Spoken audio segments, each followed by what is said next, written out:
गांव के एक छोटे से खेत में हरियाली के बीच बूढ़े किसान रामू अपने बेटे मोहन के साथ खड़े थे। उनके खेत के धान को देखकर उनके दिल में गर्व और चिंता दोनों थी। मोहन, ये खेत हमारी जिंदगी है।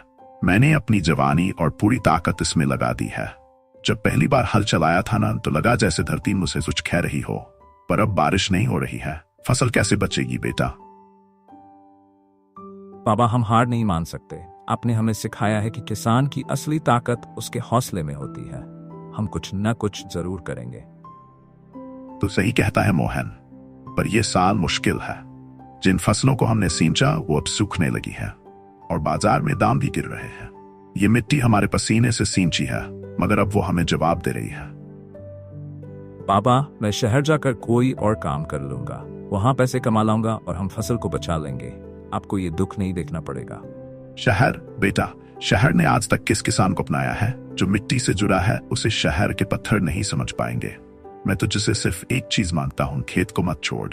ये सिर्फ जमीन का टुकड़ा नहीं, ये हमारी रूह है। मोहन का मन दुविधा में है, पर वो पिता की आंखों में अपने खेत के प्रति प्यार और गहरी लगाव को महसूस करता है। ठीक है बाबा, हम लड़ेंगे। हम अपने खेत को नहीं छोड़ेंगे, चाहे जो भी हो जाए। तूने मेरे दिल का बोझ हल्का कर दिया बेटा।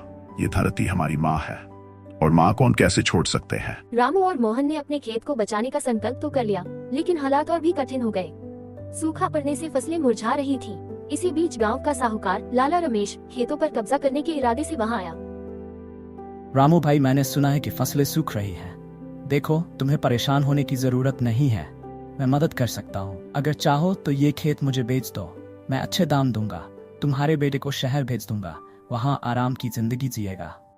लाला, ये खेत मेरा खून पसीना है। इसे मैं किसी कीमत पर नहीं बेच सकता।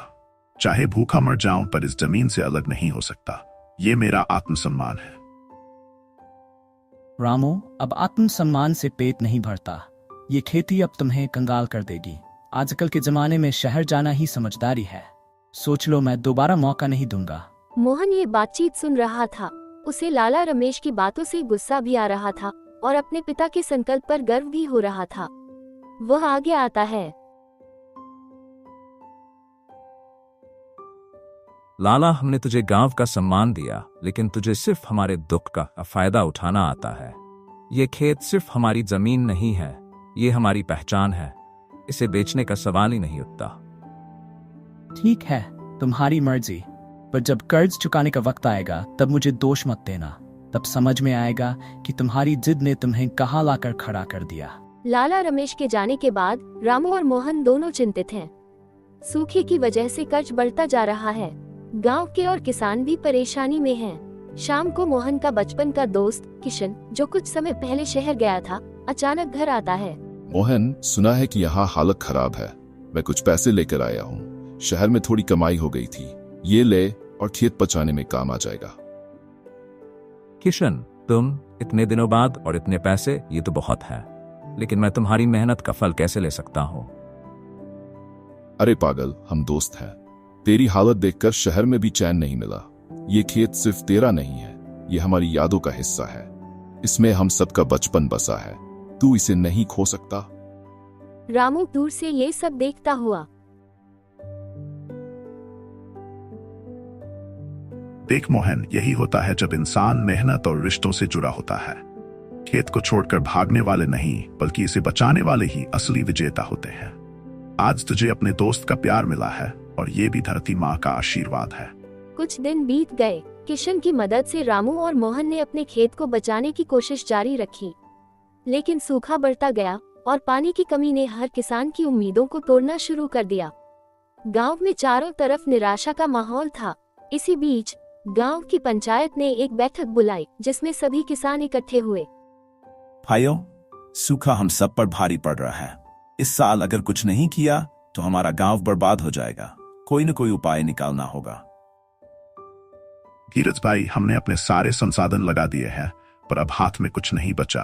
अगर बारिश नहीं हुई तो हम सबका जीना मुश्किल हो जाएगा।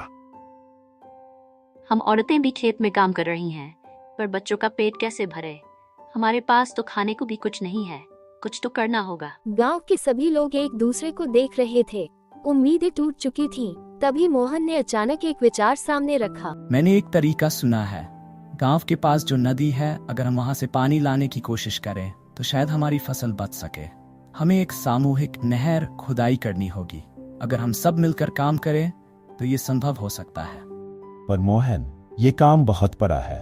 हम में से कितने लोग तैयार होंगे और क्या हमें समय पर पानी मिल पाएगा?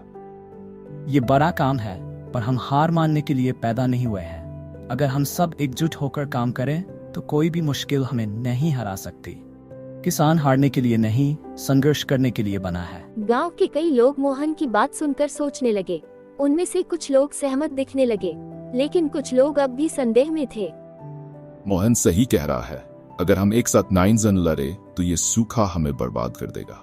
खेत हमारी जान है और जान बचाने के लिए कुछ भी करना पड़ेगा।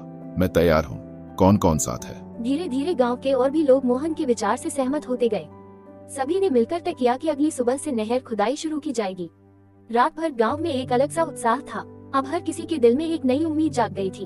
अगली सुबह गांव के लोग अपने औजार लेकर नहर खुदाई के लिए जुट गए। मोहन, तूने सही कहा था। अगर हम सब साथ हो तो कोई भी काम असंभव नहीं। ये नहर सिर्फ पानी की नहीं, हमारी हिम्मत और एकजुटता की नहर है। बाबा, यही तो हमारी असली ताकत है। जब तक हम हार नहीं मानते, कोई हमें हरा नहीं सकता।